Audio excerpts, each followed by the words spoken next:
Bueno, estamos mirando un poco los miércoles la carta que el apóstol Pablo le escribió a los Efesios. ¿Cuántos están aprendiendo algo? O vienen de puro kamikaze que son y aunque no entienden nada, vienen igual porque, bueno, al pastor le gusta vernos y qué sé yo, ¿no? ¿Cuántos están aprendiendo algo nuevo? ¿Sí? No me mientan, ¿eh?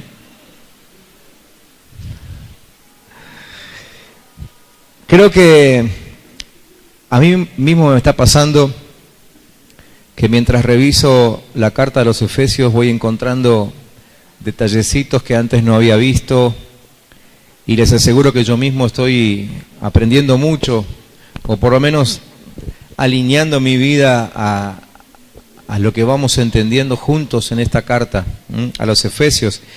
Hoy vamos a ver un par de versículos más, desde el 4 hasta el 6, que está allí en la pantalla, pero voy a leer desde el principio de Efesios, por si alguno no ha estado los miércoles anteriores, para que por lo menos sepa de qué texto estamos hablando, ¿sí?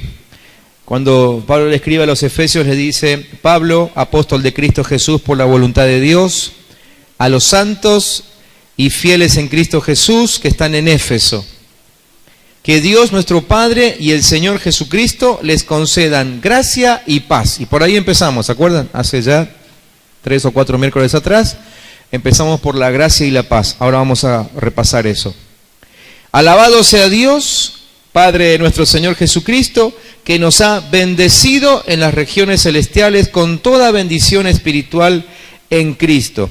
Y hoy vamos a avanzar un poco más desde el 4 en adelante, donde dice que Dios nos escogió en Él antes de la creación del mundo para que seamos santos y sin mancha delante de Él. En amor nos predestinó para ser adoptados como hijos suyos por medio de Jesucristo, según el propósito de su voluntad, para alabanza de su gloriosa gracia que nos concedió en su amado. ¿Qué es lo que hemos visto hasta ahora? Repasamos un poquito ahí. Lo primero que vimos es que la gracia, esa gracia, ¿se acuerdan? Que Pablo desea sobre los Efesios, los saluda con esa gracia, que la gracia no consiste en evitar la muerte, como quizás nos enseñaron en algún momento. La gracia no consiste en evitar la muerte, sino que consiste en morir en Cristo para que eso permita que Cristo resucite en nosotros, ¿sí? O sea, a partir de que yo muero, decido morir en Él, a partir de ahí el que vive en mí es Cristo. Eso dijimos la primera noche. Luego dijimos que la paz, que también es algo que Pablo les desea a los Efesios, no es algo que se tiene, sino alguien que viene a morar dentro nuestro. Ese alguien, ¿quién es? Otra vez, Cristo, ¿no es cierto? Entonces, paz, por eso enseñamos ese miércoles que no tenemos que pedir paz. Lo que tenemos que pedir es al Dios de paz. Y cuando el Dios de paz viene a vivir en nosotros, la paz se manifiesta. Es la única forma de tener paz. ¿Cuántos necesitan paz? Sí, todos necesitamos un poquito de paz todos los días, ¿no? Bueno, la mejor forma de asegurarte de tener paz todos los días y sin que se corte es que Dios viva dentro tuyo. ¿Por qué digo sin que se corte? Porque a lo mejor podés un día tener un día más tranquilo que otro y te sentís con paz, decís qué paz que hay hoy, ¿no? O cuando te vas de vacaciones por ahí, qué paz que hay. Lástima que tenemos que volver a Neuquén. ¿Quién no ha dicho eso, no? Entonces ya sabes que la paz se te termina. ¿Por qué? Porque esa paz es una paz condicional, esa es una paz emocional. Y dijimos que la paz de la que habla Pablo en Efesios no es esa paz, sino que Pablo desea que el Dios de paz viva en los cristianos. Cuando Dios de paz vive en nosotros, entonces tenemos paz siempre. Vos podés estar en medio de la guerra de Vietnam, pero paz vas a tener siempre, porque el Dios de paz está con vos, ¿sí? Lo tercero que dijimos el miércoles pasado es que Dios no nos dará nada aparte de su Hijo. ¿Por qué decíamos esto? Porque Pablo comienza a hablar acerca de las bendiciones que tenemos en Dios, ¿sí? Entonces aprendimos el miércoles pasado que Dios no nos dará nada fuera de su Hijo, pero todo ya nos lo dio a través de Él. O sea, si yo en vez de buscar lo que necesito, busco a Cristo, ahí está lo que necesito, ¿sí? En vez de buscar, a ver, poniendo un ejemplo tonto, ¿no? En vez de buscar el auto que necesito, a ver, voy concesionaria por concesionaria, a ver el auto que necesito, no, yo me sumerjo en Cristo. Y cuando mi vida se sujeta a Cristo, cuando agrado a Cristo, aparece el auto que necesito. Más o menos así, salvando las distancias, porque hoy les voy a explicar algunas cosas más con respecto a eso. ¿Se entiende? Entonces, todo lo que necesitamos para vivir ya está. Según esto, yo casi que ni tengo que buscarlo. Está en Cristo. Entonces, si yo me someto a Cristo, si yo lo busco a Cristo, todo lo que necesito para mi vida ya está. Ya está preparado para mí. ¿Está? ¿Se entendió hasta acá? Bien. Recuerden que todos los videos están en la página de la iglesia, así que los pueden repetir ahí. Ahora, Pablo va a pasar a hablar, o continúa hablando, a partir del versículo 4, y él empieza a describir que todo esto, y sobre todo eso que tiene que ver con las bendiciones, no fue un acto de bondad que Dios realizó al azar. No fue un acto de bondad que Dios realizó al azar, sino que cada una de esas bendiciones que nosotros recibimos es algo que Dios ya tenía planificado aún antes de que el mundo fuese mundo. ¿Sí? O sea, si volvemos al ejemplo del auto, ¿no? Si Dios quiso darte un auto, ya lo había planificado antes de que se cree el mundo. O sea, fíjate la cantidad de miles de millones de años que estamos hablando en que Dios ya estaba pensando en lo que vos vas a necesitar ahora en el 2014. ¿Sí? Por eso decimos que esas bendiciones no son un acto de bondad que Dios hizo de casualidad, ¿no? Era lo que Dios se propuso hacer antes de crear el mundo. No fue un regalo espontáneo como del Día de los Enamorados, ¿no? Que de pronto un día Dios apareció con un regalo y dijo, mirá lo que te tengo. No, Dios ya lo tenía apartado, reservado allá. Lo que Dios nos dio no es el principio de su relación con nosotros, es la culminación de todo lo que Él ya venía haciendo a favor de nosotros cuando todavía ni siquiera existíamos. ¿Sí? Entonces, esas bendiciones que están apartadas para nosotros no son el plan B que Dios tenía o que Dios tuvo que sacar de debajo de la manga cuando el hombre pecó, ¿no? Si ustedes se acuerdan de lo que han leído en la Biblia, cuando empieza la Biblia, Génesis capítulo 1, capítulo 2, Dios le da un plan a Adán y a Eva y le dice que todo lo creado tiene que estar bajo su señorío. Ese era el plan de Dios, ¿sí? Que Adán y Eva señoreasen sobre todo. Cuando uno lee el capítulo 3 de Génesis y aparece el pecado de por medio y Dios se enoja tanto y condena a Adán, condena a Eva y condena a la serpiente, que también aparece en escena, ¿sí? A uno le parece que ahí Dios tuvo que como que tuvo que reinventar un plan, tuvo que hacer un plan nuevo, y arrancar de nuevo. Y en realidad no es así. En realidad seguimos viviendo el mismo plan que Dios tuvo siempre. ¿Sí? Entonces, estas bendiciones de las que ahora Pablo nos habla no tienen que ver con un plan B que Dios tuvo que idear para que zafemos del plan A que nunca pudimos cumplir. ¿Sí? ¿Me siguen hasta acá? Dios nunca cambió de planes, porque si nosotros pensamos que Dios cambió de plan, tendríamos que reconocer que Dios es imperfecto, y Dios no es imperfecto, ¿sí? Él ya sabía todo exactamente lo que iba a suceder. Entonces, este plan de Dios de bendecirnos no es una reacción por nuestra caída en el pecado, ¿sí? No es que Dios dijo un día, ¿y ahora qué hacemos? Adán y Eva pecaron, ¿cómo seguimos ahora? Y entonces se imaginó algo y entonces por eso mandó a Jesús. No, ya Jesús estaba planificado. Por eso que cuando ustedes anoten este texto, que no tiene que ver con este tema, pero aparece una frase interesante ahí en Apocalipsis capítulo 13, versículo 8.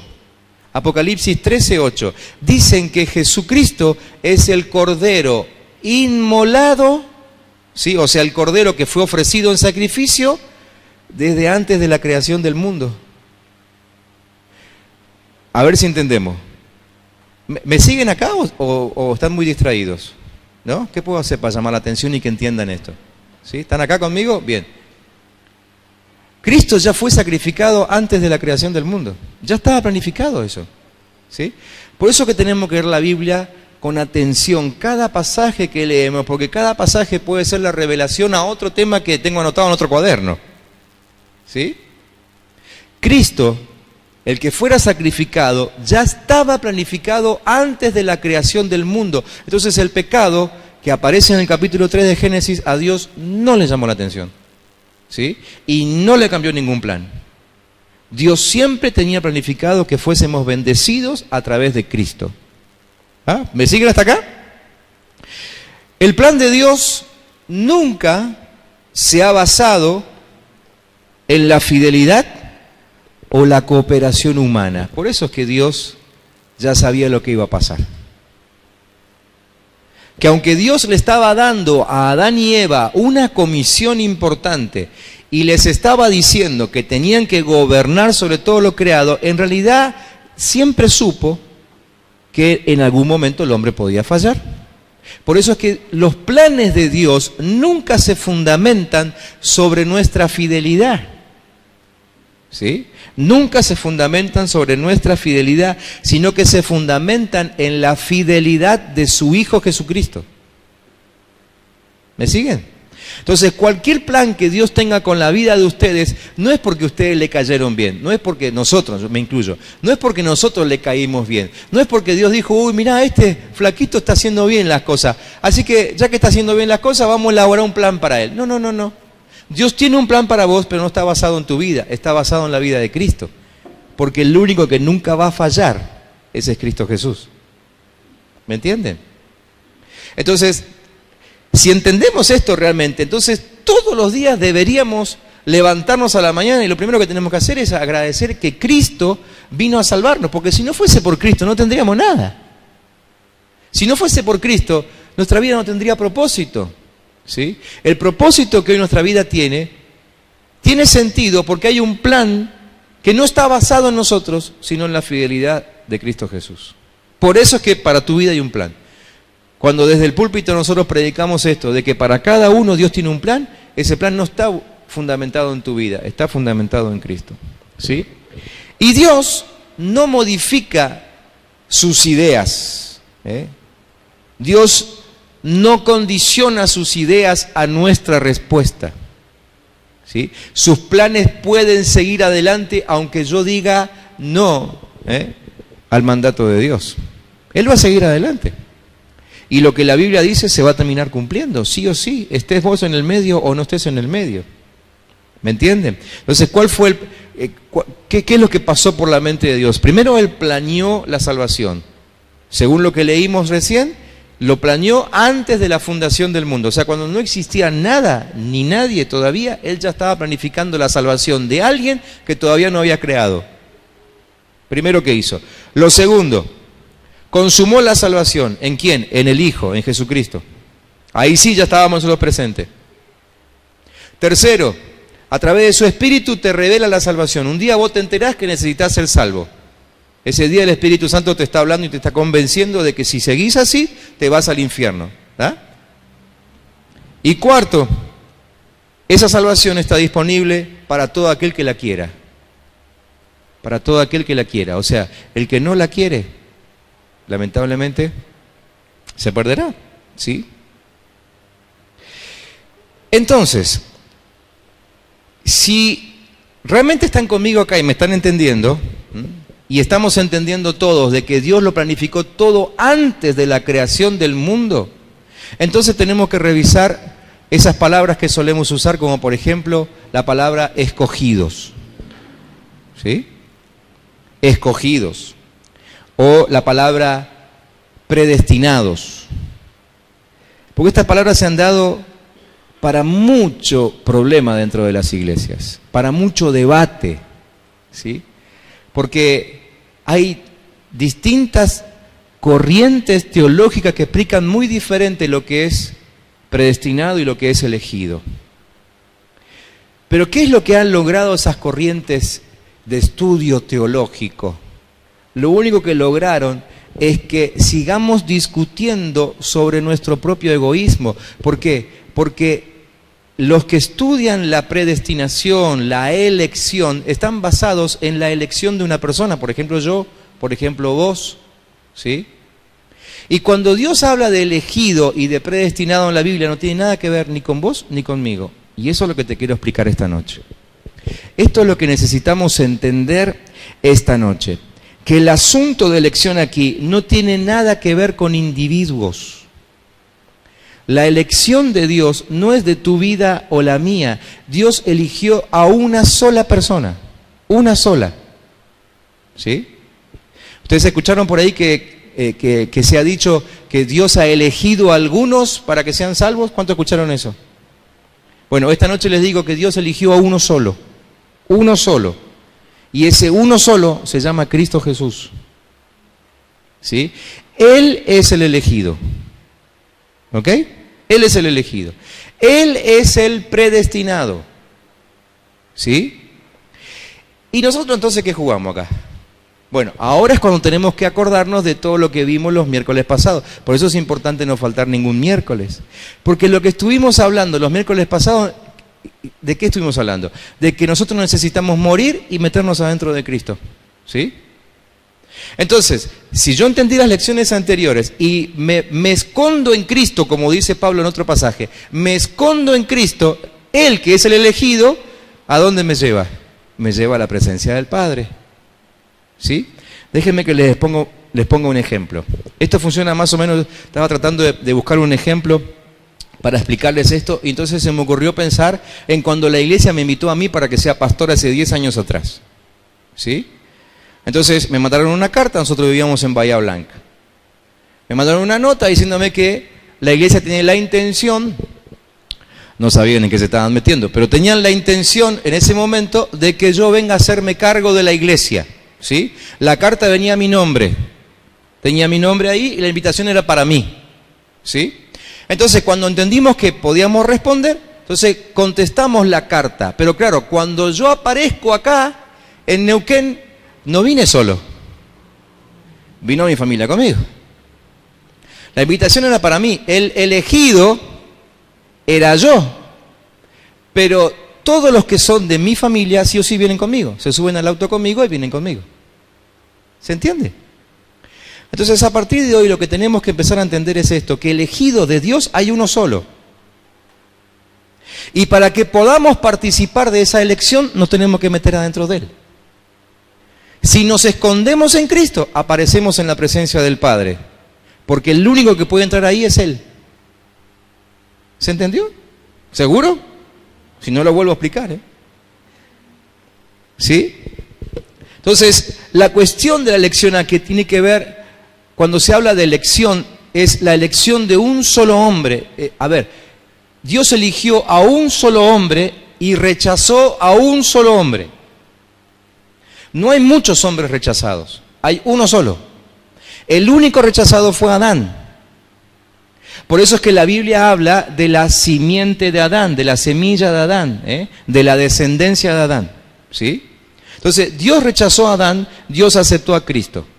Entonces, hoy los que van a ser salvos tienen que meterse en Cristo.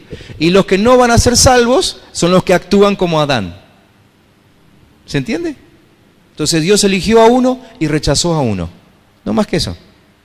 Pero como nosotros no pensamos hablar del rechazado, porque eso no nos interesa, ¿no? Nadie quiere ser rechazado. Entonces vamos a hablar del elegido y nos tenemos que meter adentro de Cristo para poder vivir los beneficios. Entonces Dios no selecciona entre descendientes de Adán, porque no hay nada que seleccionar. Si son todos pecadores, Dios no tiene nada que elegir ahí. No es que Dios dice, a ver, vengan todos los que nacieron de Adán, a ver, vos sí, vos no, vos más o menos, fíjate si podés mejorar un cachito. No. Entre los que descienden de Adán, o sea, los que tienen con pecado dentro suyo, no hay nada que elegir. No hay nada que elegir.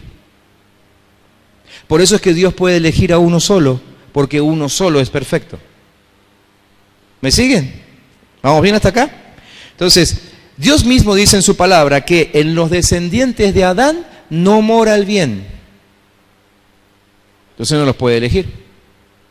Que la carne para nada aprovecha, dice la palabra, ¿no? Y los descendientes de Adán viven todos en la carne, o sea, haciendo los deseos de la carne.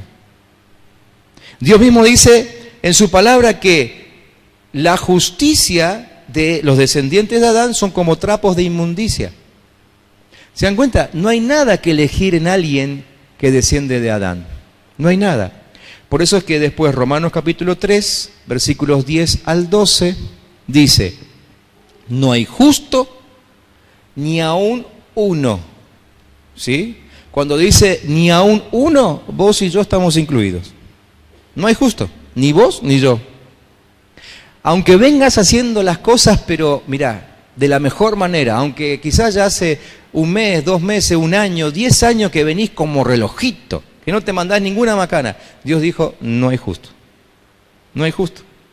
No hay quien entienda. No hay quien busque a Dios. Todos se desviaron. Todos se hicieron inútiles.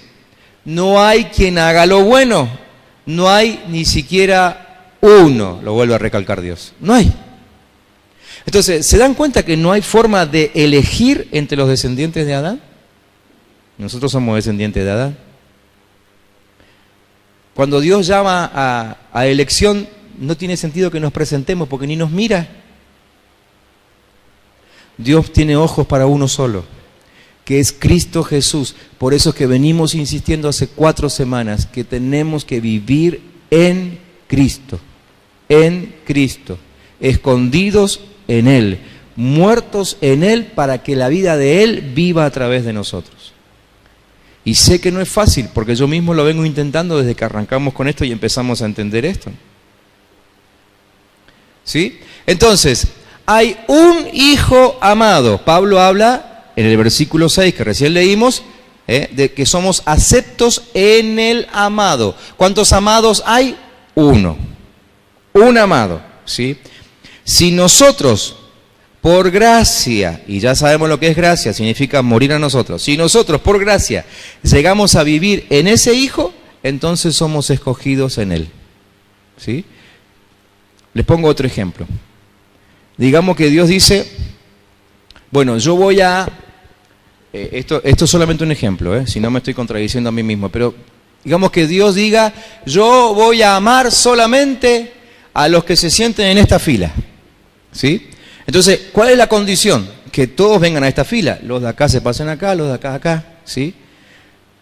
Porque si seguís ahí, Dios ni te registra. Si seguís allá, Dios ni te registra. ¿Me siguen? Eso significa vivir en Cristo, que nos alineamos a Cristo. Dios dijo, delante mío tengo uno solo. Hay un amado, nada más. Si quieren que registre a alguien, métanse detrás de él. ¿Sí? Escóndanse en él. Dios tiene que ver a uno solo, a Cristo. A nosotros no nos registra porque no hay nada en nosotros que le llame la atención. ¿Sí? Entonces nosotros llegamos a ser elegidos, pero solamente cuando compartimos la vida de Cristo. Si no compartimos la vida de Él, no somos elegidos. Si no vivimos la vida de Cristo, no somos elegidos. ¿Sí? ¿Me entienden? ¿Me siguen hasta acá? Entonces tenemos necesidad, por eso es que Pablo dice, que fuimos escogidos en Él. Él nos predestinó para ser adoptados hijos suyos por medio de Jesucristo. Todo pasa por Él, por Cristo, por Cristo. Fuera de Cristo nadie es aceptado, nadie es amado. ¿Sí? Yo sé que por ahí hay versículos que hablan acerca de que somos elegidos y de que somos predestinados. ¿Sí? Pero simplemente son textos que explican que ya estamos viviendo la vida cristiana. Entonces, cuando ya estás viviendo la vida cristiana, entonces sos elegido, pero no por vos, sino por el Cristo en el cual te metiste. ¿Sí? ¿Está claro? ¿Me siguen? ¿Están tan silenciosos hoy? Que me trae duda, no sé si no empiezo de nuevo el mensaje. Termina hasta 1:00 y arranco con otro grupo que se quiera quedar. Y repito todo otra vez. ¿Ah? Juan 3:18 dice, el que en él cree no es condenado, pero el que no cree ya fue condenado. ¿Sí? Es decir, es como que Jesús dice, no es que lo condeno porque acaba de decir que no cree. No, ya estaba condenado de antes. Porque todos estábamos condenados. Todos estábamos condenados desde Adán. ¿Sí? Entonces no es que Dios está esperando a ver quién me va a decir que no cree en Cristo y a partir de ese momento te baja el hacha y dice, bueno, a partir de ahora estás condenado. No, ya veníamos condenados de antes. La condenación ya la traemos encima, desde antes de nacer. El único cambio que puede haber es que se nos quite la condena porque nos escondimos en Cristo. Entonces el que cree en Él, a ese se le quita la condena. Pero la condena la traíamos encima nuestra siempre. ¿Sí? Por eso es que yo le decía los miércoles pasados, que sí o sí vamos a terminar muriendo. Entonces tenemos que decidir si queremos morir e ir al infierno derechito o preferimos morir a nosotros mismos pero escondidos en Cristo para que Cristo resucite dentro nuestro. ¿Sí? Lo que muchas veces confunde en la Biblia, por ejemplo Romanos capítulo 9, es que aparecen nombres. Aparecen nombres. Y no nos hemos dado cuenta de que los nombres que aparecen en la Biblia son puestos como ejemplos. ¿Sí? Por eso es que también la Biblia dice que todo lo escrito en el Antiguo Testamento es un ejemplo para nosotros. Fue escrito por ejemplo a nosotros. Entonces cuando uno lee el capítulo 9, por ejemplo, de Romanos, o pueden leer ahí todos esos capítulos, desde el 8 hasta el 11, hay nombres, aparecen nombres. ¿Sí? Pero hay, por ejemplo, en el capítulo 9 hay un versículo que dice que Dios amó a Jacob y aborreció a Esaú. Entonces pareciera que estuviese hablando de individuos. ¿Sí? Y eso es lo que nos confunde. Porque entonces uno dice, entonces yo quiero ser como Jacob, porque Dios amó a Jacob. Y no nos damos cuenta que no está hablando de Jacob y Esaú como nombres. Está hablando como representantes de un pacto. Esaú representaba el antiguo pacto, el que el hombre no pudo cumplir. Y Jacob representa al nuevo pacto, el que fue hecho a través de Cristo, que sí lo pudo cumplir. ¿Sí? Entonces los nombres aparecen como ejemplo. Pero no está hablando de individuos que Dios haya aceptado o desechado. Solamente son ejemplos. Más adelante se habla de Isaac e Ismael. ¿Sí? ¿Se acuerdan? Los dos hijos que tuvo Abraham. Se habla de Abraham, se habla de Sara. Pero todos están puestos como ejemplos, ¿sí? De algo que Dios rechazó y de lo que Dios estableció para que podamos ser salvos hoy. Pero no está hablando de individuos. ¿Sí? Isaac representa a los que Dios acepta en Cristo. Ismael representa a los que Dios rechaza porque nunca vivieron en Cristo. Pero son representativos nada más, son ejemplos. ¿Sí? Nunca se habla de individuos. Inclusive en el capítulo 4 de Gálatas, para aquellos que están tomando nota, se habla de Sara, la esposa de Abraham, y se habla de Agar, que era la sirvienta de Abraham con quien tuvo a Ismael. ¿Sí? Y en el versículo 24 dice que este relato puede interpretarse en sentido figurado. El mismo apóstol Pablo dice, estas mujeres representan dos pactos. O sea, aparecen nombres, pero simplemente representan dos estilos de vida. Uno que Dios acepta y el otro que Dios no acepta. ¿Sí? Por eso es que yo me animo a decirles que Dios tiene uno solo amado. Y todos nosotros, si nos escondemos en Él, disfrutamos de ese amor. ¿Sí? ¿Me entiende? Disfrutamos de ese amor. Somos aceptos en el amado. ¿Sí? Entonces, a ver, déjenme intentar ser un poquito más claro con esto ahora. El amor de Dios es ofrecido a todos. ¿Sí? A todos se le ofrece el amor de Dios, pero solamente lo entienden aquellos que están viviendo en Cristo. ¿Por qué? Porque Dios le da su amor solamente a su Hijo amado. Dicho de otra forma, ¿ustedes escucharon por ahí que Dios ama a todos? ¿Que Dios ama a todos por igual? Bueno, tengo que decirle que no es cierto. Dios no ama a todos por igual. Dios ofrece su amor a todos por igual. Y no es lo mismo. No es lo mismo. Porque Dios tiene un amado. Por eso Pablo dice que somos aceptos en el amado. Hay un solo amado. Y ese es Cristo Jesús. Entonces, ¿quieren ser amados por Dios? ¿Cuántos quieren ser amados por Dios? ¿Sí? Entonces, ¿qué hay que hacer? Hay que esconderse en Cristo. Y cuando estamos metidos dentro de Él, disfrutamos del amor que el Padre le tiene a Él. Todo esto tiene que ver con lo que Pablo vio cuando fue al tercer cielo. ¿Sí? Él recibió una revelación. ¿Y qué es lo que vio Pablo ahí? Vio que todos nosotros comenzábamos a conformar el cuerpo de Cristo, como que nos añadíamos a Él. Cuando yo vi esto, me di cuenta de por qué Jesús dice, cuando yo ascendiere, yo atraeré a todos a mí mismo, como una especie de imán, ¿no? Como que Jesús es una especie de imán y que mientras que va llegando al Padre, se le pegan todos aquellos que creyeron en Él y pasamos a ser parte de su cuerpo. Por eso es que se dice que somos su cuerpo. Cuando somos su cuerpo, entonces el amor que el Padre le tiene al Hijo, nosotros también lo disfrutamos. ¿Entienden la diferencia? ¿Sí? Entonces esto nos tiene que llevar a revisar aún cuando decimos, Señor, gracias por amarme tanto. Y porque en realidad Dios ni me registra. En mí no hay nada que le llame la atención. Probablemente yo tenga que empezar a orar diferente y decir gracias porque me diste la posibilidad de esconderme en Cristo y así poder disfrutar del amor que el Padre tiene por su Hijo. Suena diferente, ¿no? ¿Sí? Ahora, la primera forma de pensar nos ha traído problemas, porque entonces yo hago la mía, me voy por ahí, me mando mi flor de mancanas, y un día digo, bueno, pero Dios me ama igual, porque Dios ama a todos por igual. Y no es así.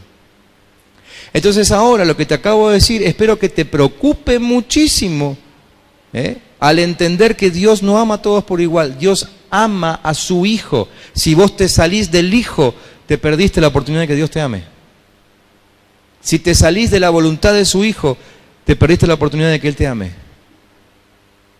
¿Sí? Y los beneficios de su amor no van a funcionar sobre tu vida, porque los beneficios de su amor están separados para una sola persona, que es Cristo Jesús. Entonces, te metes en Cristo, pasás a formar parte de su cuerpo y entonces recibís el beneficio de su amor. Si no, no. ¿Quedó más claro? ¿Sí? Así que ahora empieza todo un tiempo, por eso que Pablo cuando arranca, lo vamos a ver en los próximos versículos, pero en el primer capítulo nomás Pablo le pide a Dios que le dé a los efesios espíritu de revelación, porque esto es difícil de entender, ¿no? Es difícil de entender cómo hago yo para meterme dentro de otra persona, porque claro, en nuestro mundo físico eso no sucede, si yo no puedo saltar de acá y meterme adentro de alguno de ustedes. En el mundo físico eso no se ve. Entonces necesitamos una capacitación sobrenatural de Dios para poder entender cómo funciona esto. Por eso Pablo le dice, yo pido a Dios que ustedes tengan espíritu de revelación, porque si no estoy escribiendo el cohete. Más o menos así sería parafraseado la introducción de la carta a los Efesios. ¿Sí? Tenemos que entender eso. Que Cristo vino para que nosotros muramos en Él y Él pueda seguir viviendo. Si Él sigue viviendo dentro nuestro, entonces el Padre que lo ama a Él, que está vivo dentro mío, me va a inundar de su amor también. ¿Se entiende? Primera de Juan, capítulo 4, versículo 9, dice: en esto se mostró el amor de Dios para con nosotros, en que Dios envió a su Hijo unigénito al mundo para que vivamos por Él. ¿Sí? Entonces, sí, es cierto que hubo una manifestación de amor de Dios para con nosotros, pero la manifestación de amor, ¿en qué consiste? Lo único que consiste es que Dios nos da permiso a venirnos a vivir adentro de Cristo. En eso consiste el amor de Dios para nosotros cuando estábamos fuera. Es lo único. En decir, bueno, está bien, vénganse a vivir adentro de Cristo. Pero a partir de ahí, si queremos algún beneficio de ese amor, Dios nos tiene que encontrar escondidos en Cristo. Si no, no funciona. Eso es lo que dice Juan aquí, ¿no? Esta es la manera en que Dios manifiesta su amor para con nosotros. Entonces, el amor de Dios es para nosotros, pero en Cristo. ¿Sí? Fuera de Cristo no hay amor. Es decir, fuera de Él yo no puedo decir ni siquiera que hay justicia para mí. No hay justicia para mí. Dios tiene justicia solamente para su Hijo. Si yo quiero justicia, me tengo que meter adentro de Él. el miércoles pasado o antepasado. El miércoles pasado dijimos, quiero bendiciones. Las bendiciones del Padre son ¿para quién? Son para Cristo. Quiero bendiciones, me tengo que meter adentro de Cristo. El miércoles antepasado hablamos de la paz. Dijimos, queremos paz, la paz de Dios es para Cristo. Me tengo que meter adentro de Cristo. ¿Sí? Es decir, para recibir cualquier cosa de Dios, yo tengo que estar adentro de Cristo, escondido en Cristo. Si no, no recibo nada. ¿Entienden? Por eso es que vengo repitiendo ya hace 4 semanas. Hacemos la nuestra, estamos fuera de Cristo, no recibimos nada.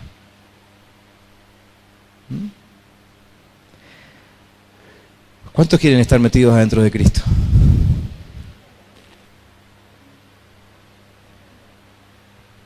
Yo te sugeriría que ahora cierres tus ojos y los próximos minutos los uses para orar, asegurándote de que realmente estás metido adentro de Cristo.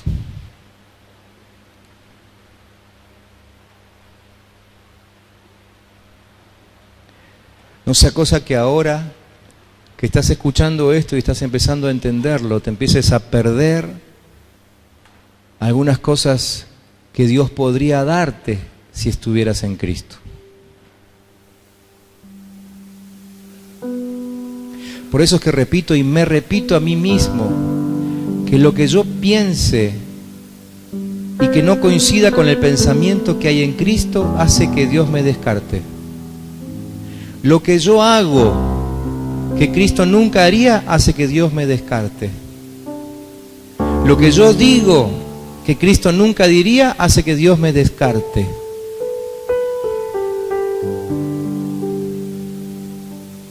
Por eso vuelvo a repetir lo que dije el miércoles pasado. Ese es el sentido de venir aquí. Aquí aprendemos cómo vive Cristo para que podamos evaluar si lo que está saliendo de nosotros es de Él o es de nuestra carne todavía. Cada uno sabe lo que sale de su vida, ¿no? ¿Todos son conscientes de lo que sale de su boca? ¿Todos son conscientes de los pensamientos que hay en su mente? No me contestes a mí, pero sé sincero con vos mismo ahora. ¿Vos creés que eso que dice tu boca, vos creés que eso que piensa tu mente es algo que Cristo diría? ¿Es algo que Cristo pensaría?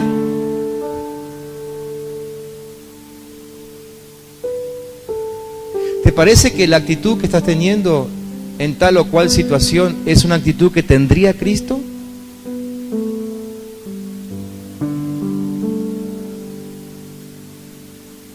Ojo, porque si tu respuesta es no, entonces probablemente estés viviendo fuera de Cristo. Y si estás fuera de Cristo, no hay nada del Padre para vos. No hay nada del Padre para vos. Fuera de Cristo no hay nada de Dios para nadie.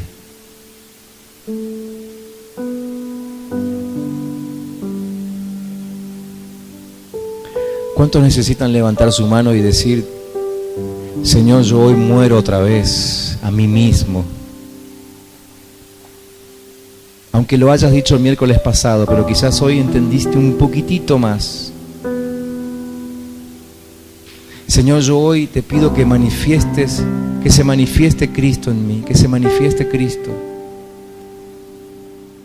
Que se manifieste Cristo. Necesito que Cristo se manifieste. Hoy entiendo que si lo que sale de mí no es manifestación de Cristo, estoy en el horno. No soy merecedor de nada. Solo tengo el derecho de pedir algo a Dios cuando estoy viviendo como Cristo viviría.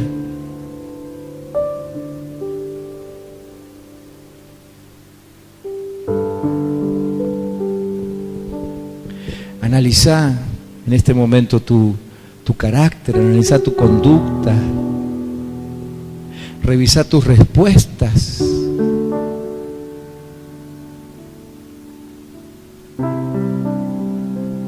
Porque todo eso es señal de si estás en Cristo o si estás fuera de Cristo.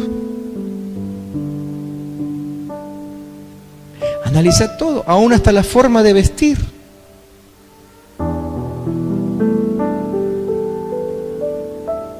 No estoy pensando en nadie específico, pero ¿sabes que esto te ayuda aún, especialmente las chicas? Aún les ayuda a saber cómo vestirse.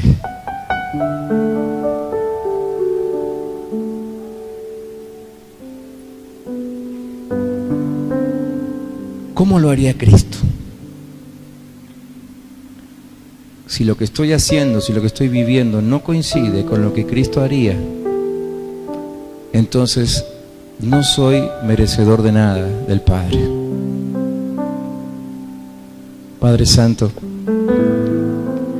lo único que podemos decir en este momento es que necesitamos meternos de cabeza dentro de Cristo, morir en Cristo, y que literalmente se pueda manifestar la vida de Cristo en nosotros, porque si el Padre no identifica vida de Cristo en nosotros, pasará de largo. Pasará de largo. Y no queremos, papá, que pases de largo. Queremos que deposites tu mano sobre nosotros, pero ahora estamos siendo conscientes de que tu mano se deposita solamente sobre uno, con mayúscula. Porque solo uno es confiable para ti, porque solo uno es amado por ti, solo uno es merecedor de justicia. Solo uno te ha agradado, nadie más. Queremos trabajar en nosotros hasta que solo se vea a Cristo en nosotros. Solo a Cristo, solo a Cristo, solo a Cristo, solo a Cristo, solo a Cristo. ¿Se lo podés decir al Padre? Yo quiero que se vea solo a Cristo en mí. Que quien me vea, vea a Cristo. Empezando por casa.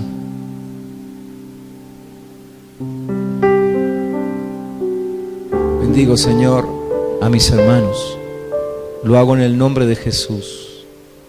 En nombre de aquel que se dio a sí mismo para que pudiésemos nosotros escondernos en Él.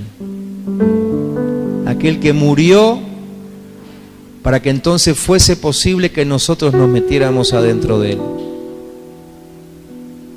A quien, a través del cual tú nos miras. Que cuando nos mires del cielo, mires a Cristo, veas a Cristo, Señor.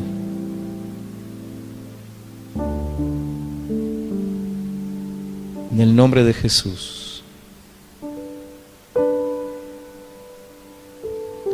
Nunca olvides el final del texto que vimos hoy. Somos aceptos en el amado.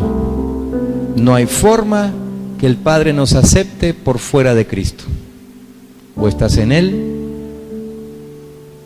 o no estás.